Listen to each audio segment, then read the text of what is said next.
one of the afternoon sessions for Mercury 7. If you've managed to power through every one of these, kudos to you. I'm sure it's been sensory overload to hear school after school. If this is your first time, you'll notice that I'm holding the microphone and it doesn't make the sound any different. This is for the audio-visual in the back, so we will hold this, although it really does not make any difference in terms of sound in the room. So please don't make fun of us too much if we're holding it in different places. I am Eli Swati. I am the Language Arts Department Chair from Liberal High School and the pilot for our secondary program for the Mercury 7 redesign. I get to be the one to start things off today.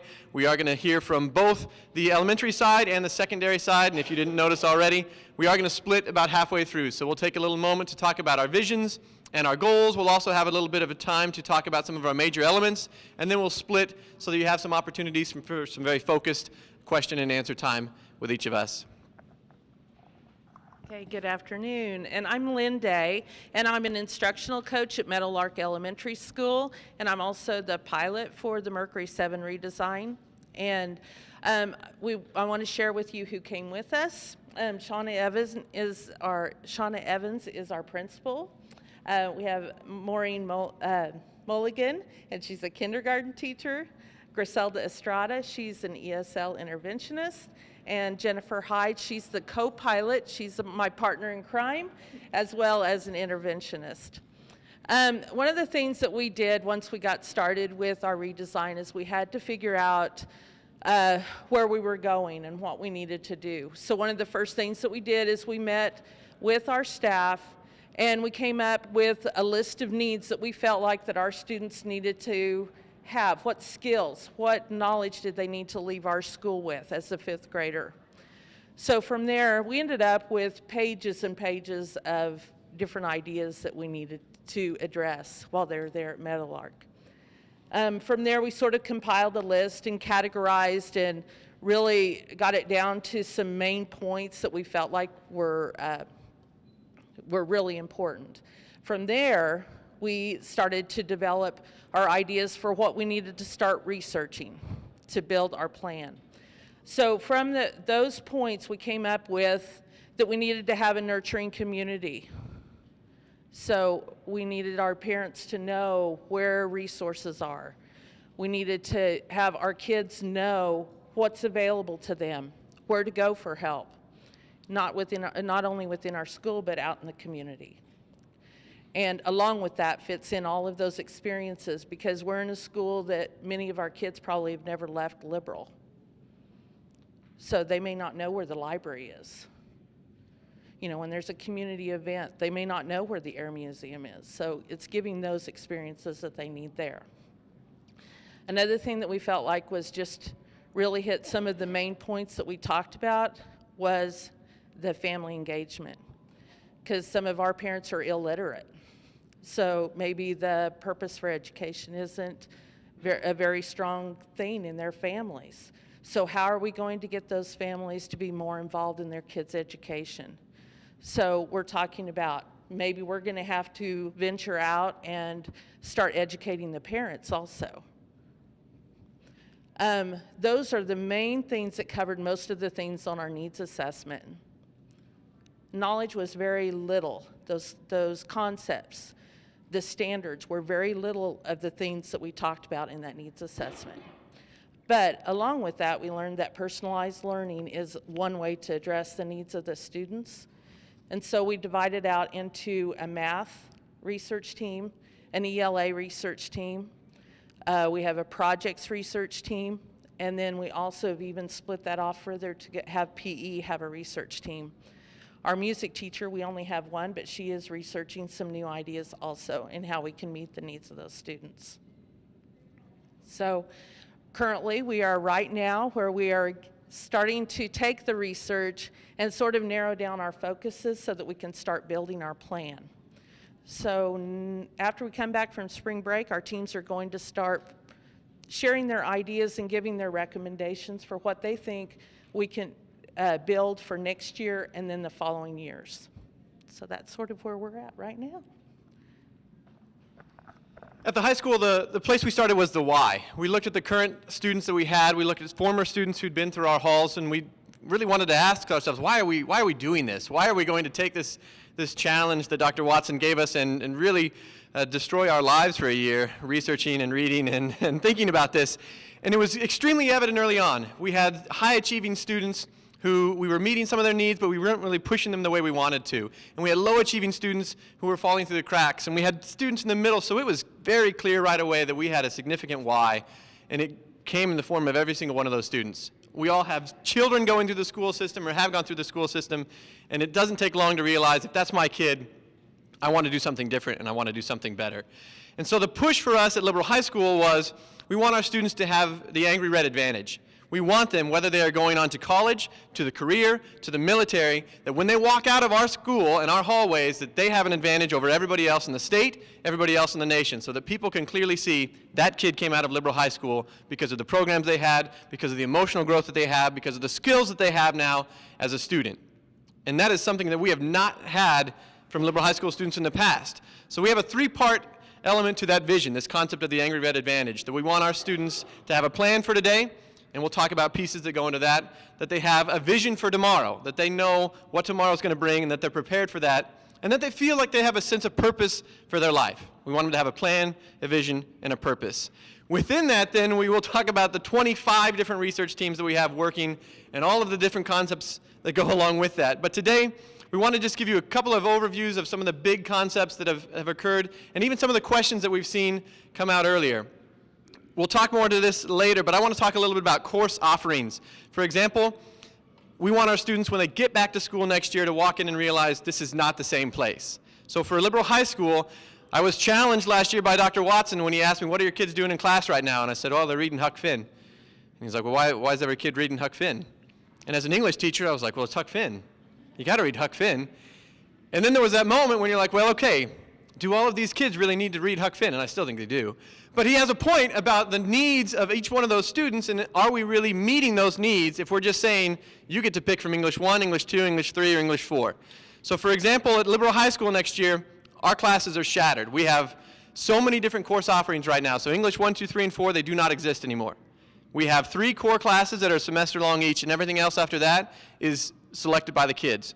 We have pioneer literature, we have conversational literacy, we have writing for life, we have film as literature, we have all of these courses that are going to meet the same standards that already exist, but rather than being in one course all year, these kids get to select every semester based on their passions, based on their interests, and based on their needs. As Eli said, I'm Eric Olmsted, by the way, American history instructor at Liberal High School. As Eli said, we want to make sure every kid is post-secondary ready. We've done a pretty good job, but not every kid is ready to leave our doors. We want to make sure if they want to go to the military, we gave them the best opportunity to do so. 2-year VOTEC, 2-year associate's degree, 4-year college, get a career, study their passion, do what they want, try to live their dreams. We feel like the best avenue for doing that is to switch from the traditional bell schedule of hours 1, 2, 3, 4, 5, 6, 7 to a flex mod. This is my current schedule. For the last 18 years, I've taught history 1 through 7. I love it. I don't know why you're laughing. That being said, we have the flex mod schedule. We took a trip to Wisconsin. I'm gonna cut it brief. If you're wanting to know more about the schedule, we'll be sitting right over here after when we get to Q&A, and I'll tell you more. But flex mod, you got one more? Yeah. Flex mod breaks it up instead of hours, it breaks it up into mods. This would be a sample student schedule for next year. All the whites are personalized learning time. Kids actually have an opportunity during the school day to go and meet with instructors, to go and relax a little bit if they have good grades, good attendance. They have an opportunity to get all the work done in the school day, not requiring them to come after school, after practice in the mornings and so on.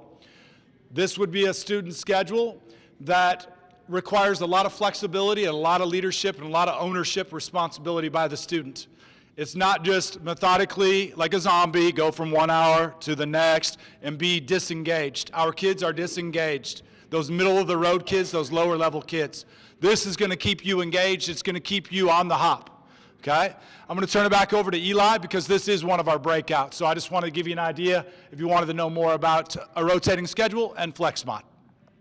So redesign usually has a couple of big issues that everybody wants to talk about. One I mentioned was course offerings. Two is the schedule. The third one, and when we sent this out to students, number one priority on all of their minds was lunch. So our assistant principal, Mr. Hinkle, is going to talk about how we're changing lunch. I don't know about your cafeteria lady. Ours does a great job, but she is very stuck in her ways. All right, you talk, I see a lot of head shaking. All right, notice this student schedule. Where's lunch on there? It's not on there.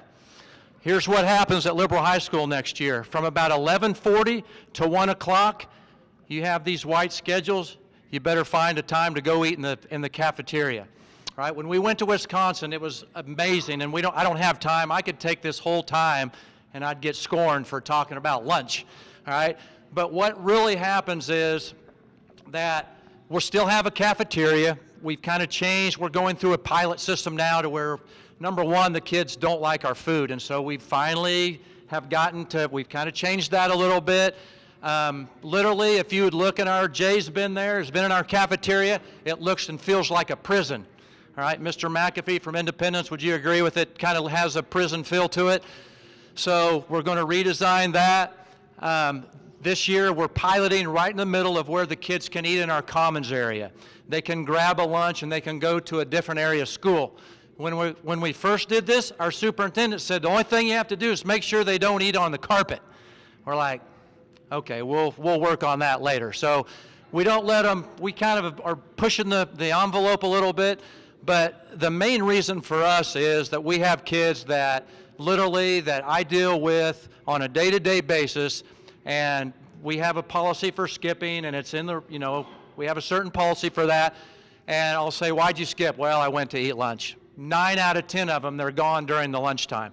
So we're trying to create, that's why it was a big issue. And we could, like I said, you wouldn't think you'd be able to talk this long about lunch, but that's the short version of where the lunch schedule is. And if you have questions about lunch, like you said, we'll be around to answer questions. The last piece then is that staff buy-in and community buy-in. And the one who's going to talk about that is the one who kind of got us into this mess in the first place, our head principal, Mrs. Ashley Kappelman. Thanks. Okay, we have, this is our core team here, Mr. Hinkle, Mr. Swati, Mr. Olmsted, and myself. But we quickly realized, and we have about 16 members of our redesign team. We're just the leadership aspect of that. But we realized quickly that a lot of people wanted to be involved. In fact, some of them just flat out felt like they were being left out, or that there was a super secret plan that we were just going to dump on them in April and expect them to do it. And we kept telling them we're doing the groundwork, but that's hard to believe when you know something big is coming. And so in about October, after we kind of figured out some of the things that we wanted to do, we realized that we needed to make sure that every staff member, and I'm saying staff member, not just teachers, but also secretaries and paras and anyone else who wants to be involved, students have been involved, have an opportunity to put what we call a signature on this project.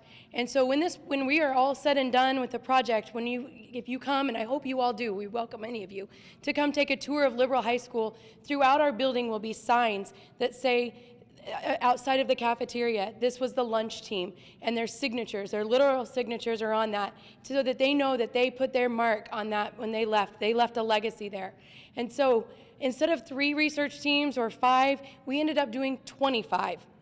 And we did small teams so that we didn't take a lot of time out of our schedule to do research time. Instead, we did more of a finite topic for them to research, so that way they had a really targeted thing to do, and hopefully that they were more invested in a specific thing that they were researching. And so then on the 2 days, we let out 2 days early for Christmas break, and our staff met, and every team proposed what they felt like was what we needed to do in a particular area. We had a lunch team, we have a scheduling team, we have a homeroom team, we had some students. We took a class full of students who were selected to be in this certain class because of their discipline issues. They researched discipline from other schools.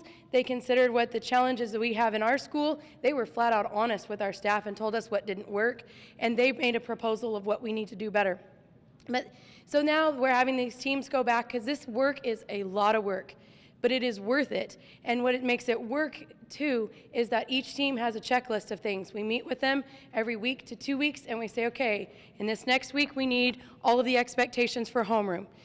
This next week, we need you to come up with how civic engagement is going to look and how students sign up to do that. And the teachers and the staff are doing the work. And again, the staff, it has been incredible to see paras step up and initiate. Again, students have come up with whole packets of this is how we should do mentoring in our building, and including they recognize that there's mandated reporter. I mean, what students know that, but these students are figuring this out. The other piece, I'm going to bring it back to the why, is we did a Gallup staff engagement survey, but we also did a Gallup student engagement survey. And if you haven't done that, I would strongly encourage doing that. It's free in the month of October. And it's embarrassing to say, and we hope that it changes, but they have 3 levels: engaged, disengaged, and then actively disengaged. Engaged students are working, they're helping themselves be better, they're really liking what they're doing. Disengaged students show up and they do what they're asked, but that's about it. Actively disengaged are working against the system. 38% of our students are currently, or in October, were actively disengaged. Only 27% of our students were engaged. We were very, very thankful at the time that we got those results that we are doing something about it. And so we have, not only are we excited about doing the work that we're doing, we've been meeting with students weekly to find out what is it that we need to do. We have this shot to make a difference. What are we not seeing? Who are we not seeing? And what do we need to do differently? And that why has become tremendous. Because when it gets tough and when it gets hard and there's a long list of things to do, you go back to realizing that each and every student does not necessarily feel seen right now in our building. We've got to do something about it. I turn it back over to Eli for further instructions.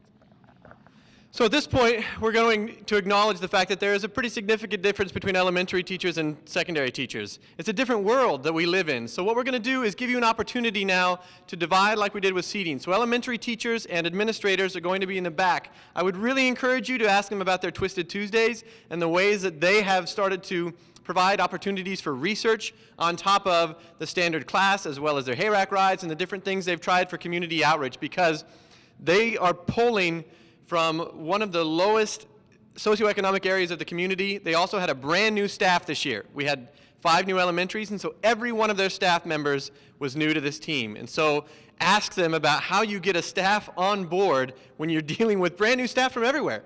So they have a lot of great insights in terms of what this looks like in an elementary world and how to get people on board with that. Up front, we're going to talk secondary, and we will go into further detail about FlexMod if you want, or lunch, or any other schedules.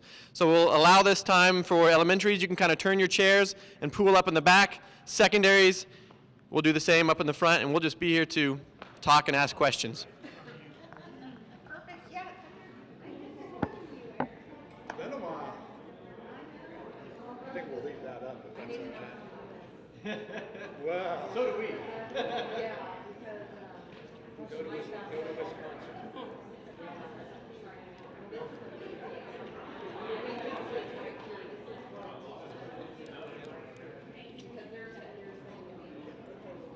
Yeah, so there's the, this would be the teacher one. If you remember my first schedule, this would be my new schedule. So you're never in the same place at the same time. Okay, so we'll try to do some question and answer. If you want just further explanation about any topic, just say, tell us more about this, and we'll start there, and then as questions arise, feel free to ask us. Yes? It's so frustrating to hear the secondary when it's that doesn't relate to me. So there's a couple of things best set up in order to make it work. Large group instruction, and so when it does we're down first year in existence, we brought staff from week 7 of our elementary. We reconfigured our district, we went from K3 to K5, but we're also losing 5, and so we were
great.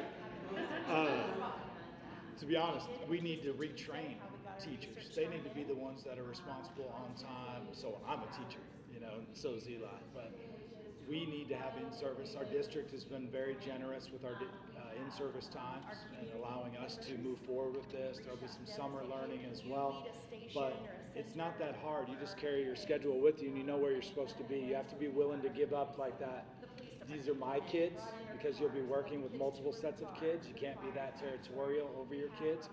But it's going to be awesome for me to be able to hang out in a resource room and have any amount of kids come in and get assistance. So we had 90-some% buy-in originally from our staff. It was huge. You know, great application, I felt like, that the two principals put together. Our staff's bought in, and they're ready to roll now. The other great part about this is that we have a very high number of brand new teachers. We have over 25 teachers with 0 to 2 years experience. So right now, we're piloting large group instruction with senior English.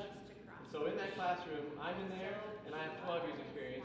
I'm with a teacher who has 1 year experience, and I'm with a teacher who is a long-term sub. And so we're guaranteeing that every senior English student is getting content and instruction from all of those teachers, rather than just, you got a long-term sub, sorry for your life. I hope it works out for you in the end. This way we can guarantee that, and then those new teachers, they can watch me do an instruction, they can watch me lead a lecture, and then after they feel confident, maybe seen it for a week or two, then they're like, hey, I'm ready to lead a lecture, let me try this. So then it's easy for me to step aside, next teacher comes in, and then there's this kind of ebb and flow. So it's been a learning experience for sure, but one that I think will benefit teachers all across the board. That is how we've gotten the research in during this time. What is hard? You say hard. So it takes a standard classroom and really splits it up into different parts. So a large group, we're looking for our school to be 60 to 75 students, and that's just content delivery. So you might have 3 teachers in there giving the lecture, the lessons, note taking. It's not so much give and take from the students there, and then you get the content. What do we want to put in our? And then you split off into more of a traditional style classroom called a lab. 25 to 30 students. You're in there for a different chunk of time on a different day. You're manipulating the content. You're working through problems, you're working through worksheets or experiments or tests. Then there's a third type of class, which is a small group, more your discussion-based book club, 5 to 10 students in there interacting, and then that one piece of extra specialized learning time.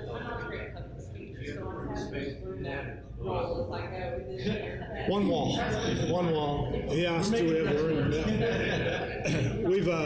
We've been able to take over a middle school that was on our campus, and we built a new middle school, so we got extra classrooms, but we haven't asked for any construction or anything like that. One wall for right now, you know? Yeah, we're using an old library and so on, and it's going well. It's kind of like if you look back at my first schedule that you saw, why am I giving the same chat over and over and over again throughout the day when I could just do it one time?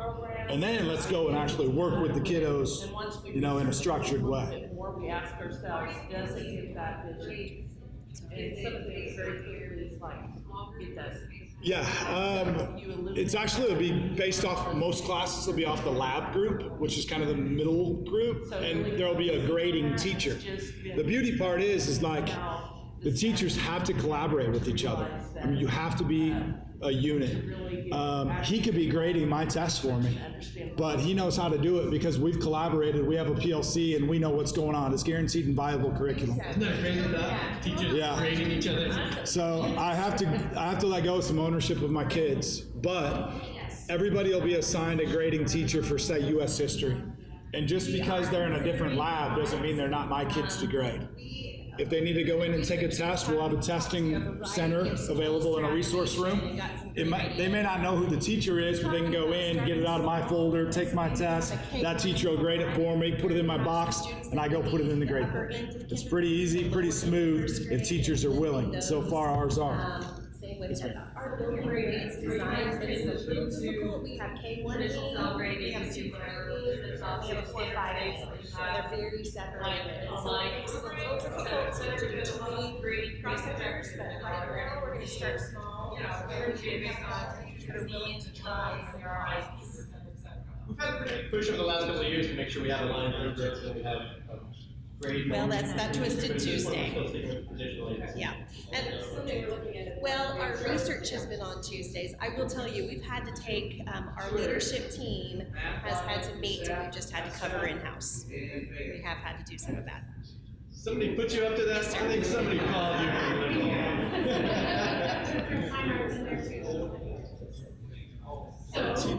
When we ask for this, we told them that they respect, we let them respect, choose, I can tell you, I don't want to be in the middle of the camera. and so yes, math is part of the traditional still, but they gave us time to working class, so we're respecting that.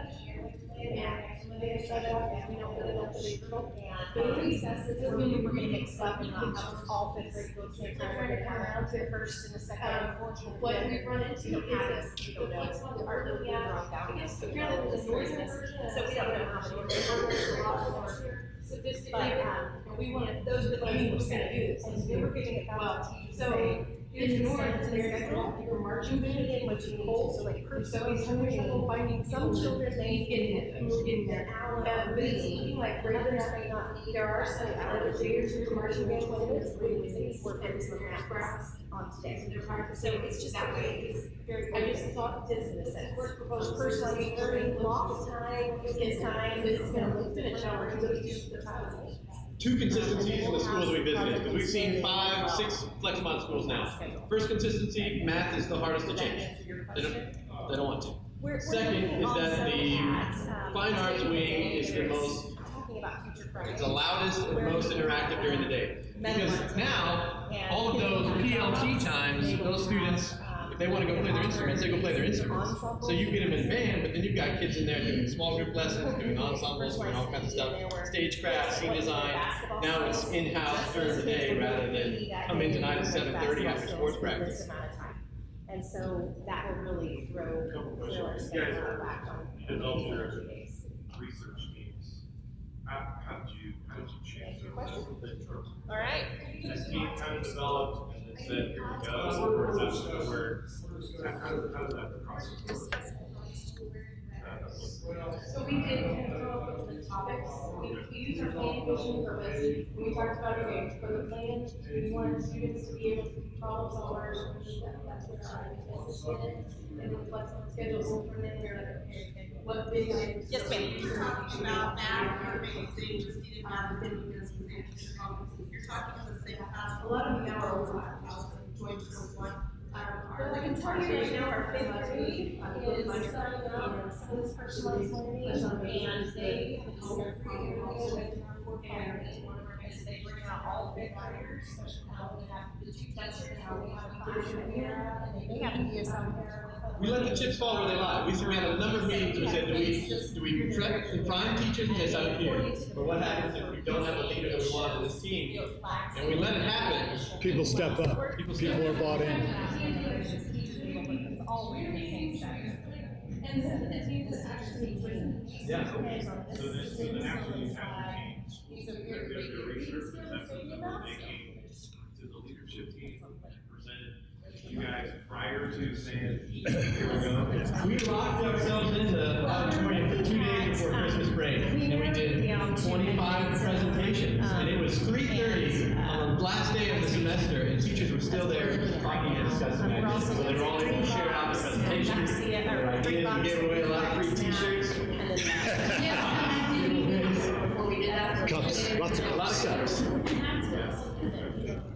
But yeah, lots of the community has been, that's what the test people make. Some teams and some people need a little more assistance than others, but there seems to be that natural leader you wouldn't expect, and they just, ooh, I'm into this, and they take over, and then you just keep checking with them, and it's good to go. Jay always gives us a hard time that we have 55 teams or whatever it was for a while there, but he thought it was a lot, but it's worked for us. It might not be the same for everybody, but We got bigger staff, so we can. for lack of a better word, you have to be flexible, kind of go with it a little bit.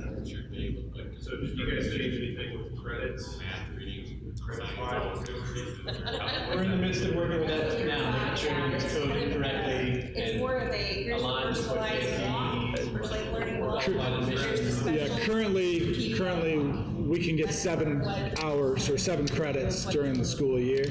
This is recommended to take 6 or 7 classes, so you would be 1 short, and that is what we're working on. 6 or 7 a semester, yeah, so 6 or 7 credits a year. And then Phase 2, we want to start looking at some of those literature history crossovers. Or we have one that's part of the 2 world wars. It would be literature and art and history, so that we can have 3 different certified teachers in there for 30 credits. But that's, we're looking at Phase 2.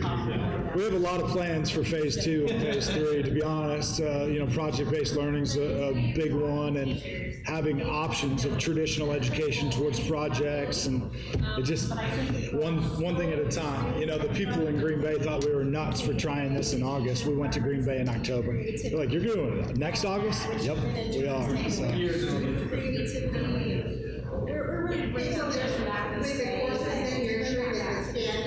Are being met, that's what the big concern is, and we're going on to higher ed, we have to be prepared, trust us, we're prepared. Wherever there's history, may not be a maybe outside. So the first program. Now, so when you're saying we are, so you're offering that 3 times, so that if I'm doing some morning activities, the other courses, I could get second year. So I can't just have one time for you to attend. So we break it up into 3 options, and we'll personalize your schedule to make sure you can hit one of those per week. Hit 2 of the labs per week and 2 of the small groups per week, and then I can go. But yeah, if you're going for an activity, and you know there's another large group going on, and you've got PLT time, you sit in on that. The other thing is, we have 3 different teachers.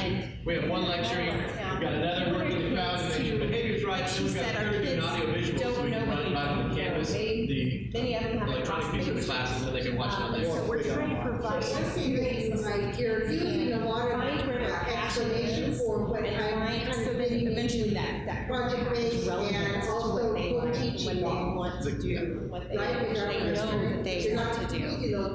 And so we're looking at maybe, we're close to our college. Our community college is basically across the street. So we talked about taking our kids over there and teaching them swimming skills, life skills. We talked about maybe field trips to our Arcade Park where they can learn camping and they can learn experiences and life skills that they've never had before. And all leading up to kids, metalwork students can reach their dreams. They don't know what their dreams are because what they see right now are their parents working to provide for their family. They don't know anything about a passion. Yes, absolutely. So I just think you're not going to have a lot of because you're an air museum, liberal, and most of our kids, like I said, they don't leave the neighborhood, and at Christmas time, they were going to have things switching all the time, right? free, even if you go, and they had all kinds of activities. So I said, why can't we not get a bus and bring the kids here at our school? Because a lot of our families too, if you compare people walking in groves, walking, the parents walking, they walk back home after school. But this whole room, you'll start with that same group of kids every day. And in that time, you look at your schedules and you look at your courses and you say, look, you're struggling in math right now. I'm going to back schedule you in, so now you have to go into math resource during that open month until you get that grade up. And then you can earn it back. So you're not waiting until the end of the semester to find out somebody's failing. About every 3rd day. Our parent coordinators are awesome too. They really feel, I mean, they have to get they are hard workers. And so that was just one small little thing, like Tammy said, an experience. To go somewhere, and most of our kids had never seen Santa at Christmas time. I mean, it was a huge deal. And so we're just looking at trying to get those community, get them out in the community, get them to the library. They may know that there's a library, but they've never been there. So, not only bringing those in, but using our resources to take them out.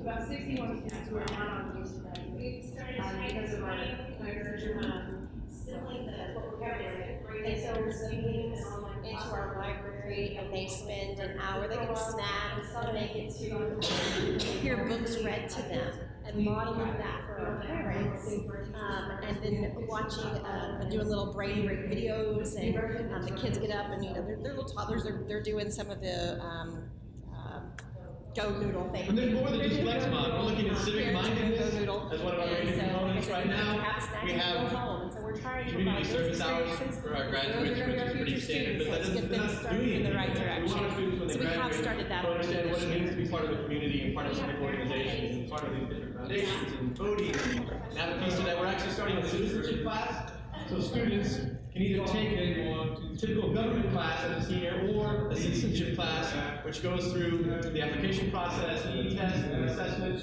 and then kind of that pathway for students. And it's going to be wide open, so it's not just that our illegal students, so to speak, have to take the citizenship class. It will be open to any student who wants to take it.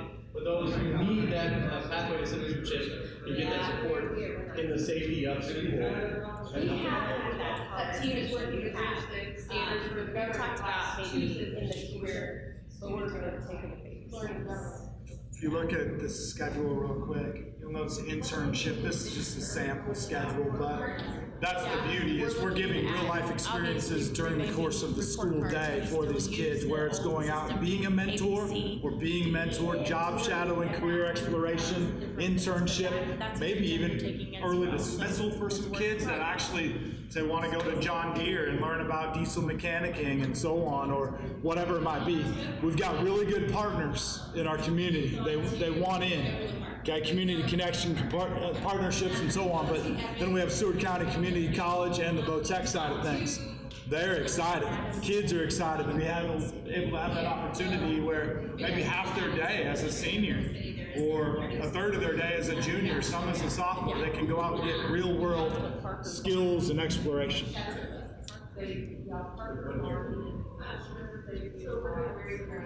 I read it through, we're very small, we're trying to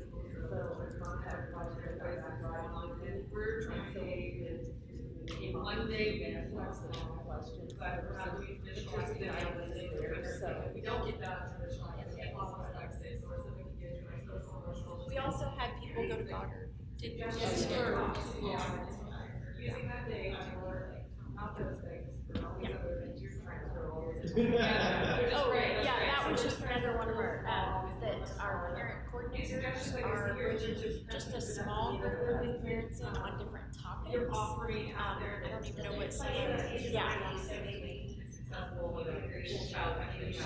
Talk about some literacies, just by student feedback. So the financial literacy piece, they all want. We're going to start a conversational literacy piece. Single parent families. And the one that our students ask for is emotional literacy. Just this, how do you deal with anxiety, stress, and depression, and recognizing it and coping with it, because so many students carry that burden. So I would encourage someone to focus on the emotional aspect. Real life skills as well. They want to know how to do their taxes, how to change tires, stuff like that. We have a lot of, not inner city kids, but kids that aren't out on the farm, like how do we do that? So like real life type things. One of the our bus barn has dedicated a our parent coordinators literally go pick up families and bring them to school so they can attend and then take them out. Because we have a lot of things that we're going to do, and so that's why we send the money to buy, And a huge recommendation, anything that'll get kids more involved. Do your extracurricular clubs and stuff like that during this time. That's what our double homeroom day on the red day. That's when our clubs will meet. We'll meet with counselors and stuff like that, and we're trying to get that down to our middle schools to feed that. So we've already got them in, got the hooks in them, so to speak. One thing that has happened since this has started too, when they said community involvement, so we talked to different groups within the town. Well, now all of a sudden, like the Rotary, and then what's the one that your wife, the Communities Coalition of Families. And so what's happened is we go to that, and Ashley and I spoke at the Rotarians on last week one day, and insurance salesmen, accountants, doctors come to us, and typically, as a former athletic director, I came to them for money. It's like, hey, will you do this? And with my hand out. now they're like, hey, what can we do? How can we get involved? What can we do to help Liberal High School? Not financially. We had an ex-accountant, Steve Rice, that, have come out of the woodwork once the word has spread that, hey, what can we do to help? It's not, of their time. They want to help. What great teach. Yeah. There's a lot of pride in our communities right now. I no longer have sorting groups, we still just sorting hours doing. All right, I know what to do, what to do, well, I'm trying to teach. Just a lot of hours, because there's just activities that they want to do. Right.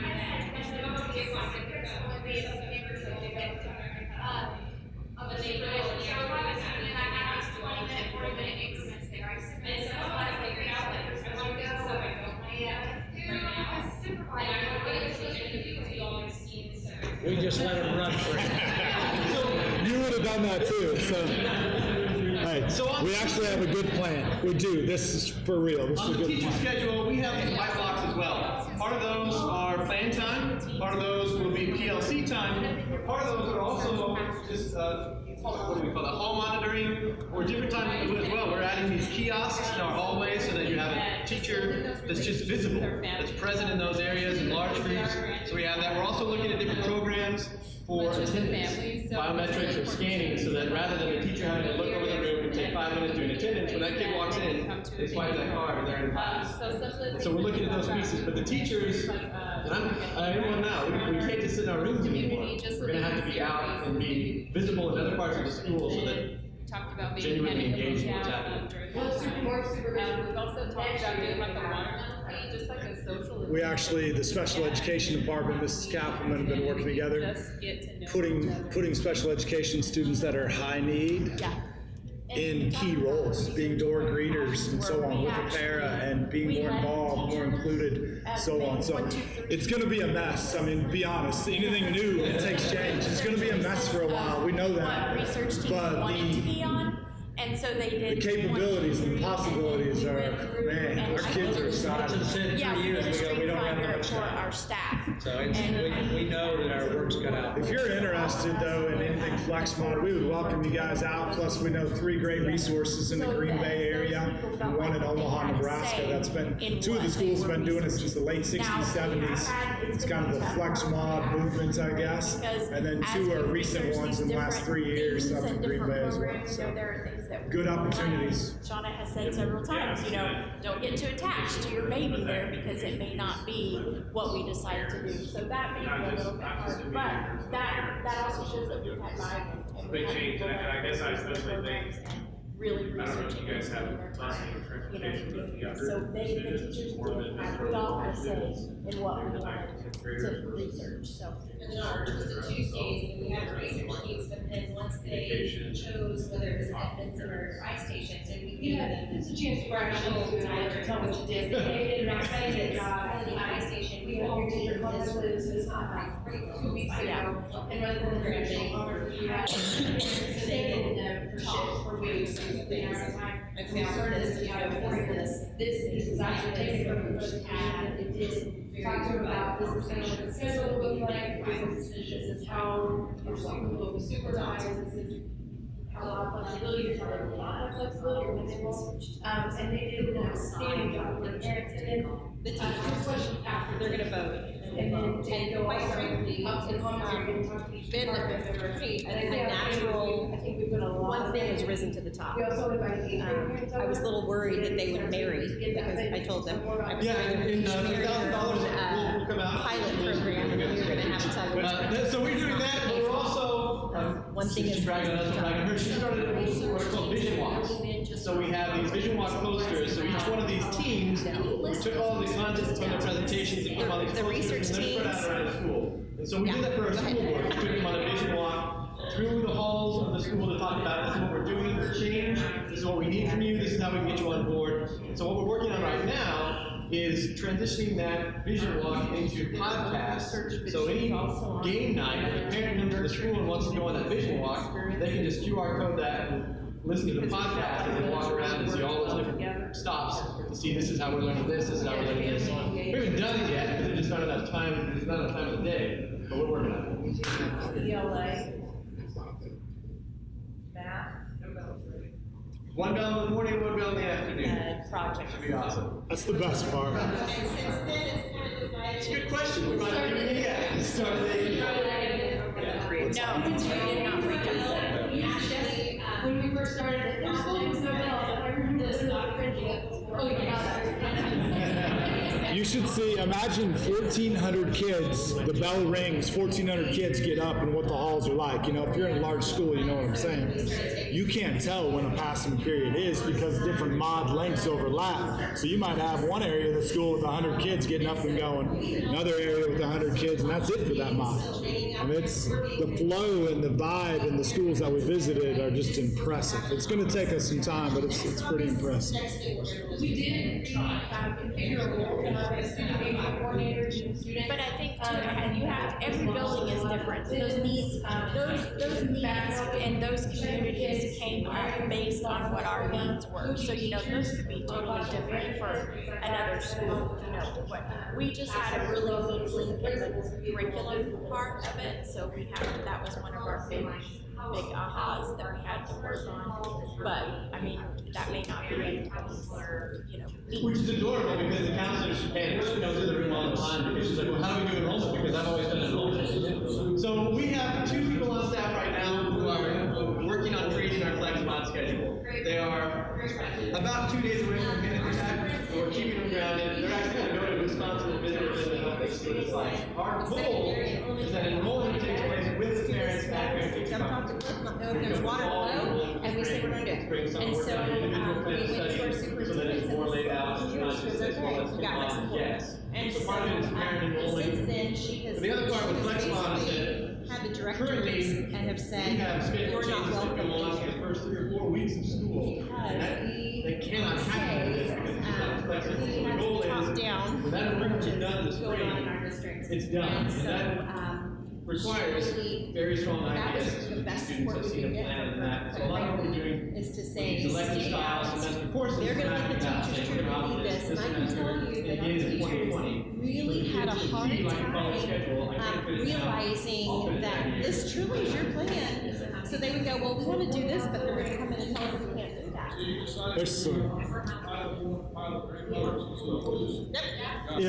There's some people coming in, but if anybody would like to chat, we can go hang out over here at the tables if there's additional questions. But Jay's looking at me like, get him out of here. So. I mean, a few years ago, I wanted to. Hey, thank you guys. Appreciate it. It was free, and I was told no way, you know, and I think it would have been really good for my kids, but that was not, it wasn't open for that.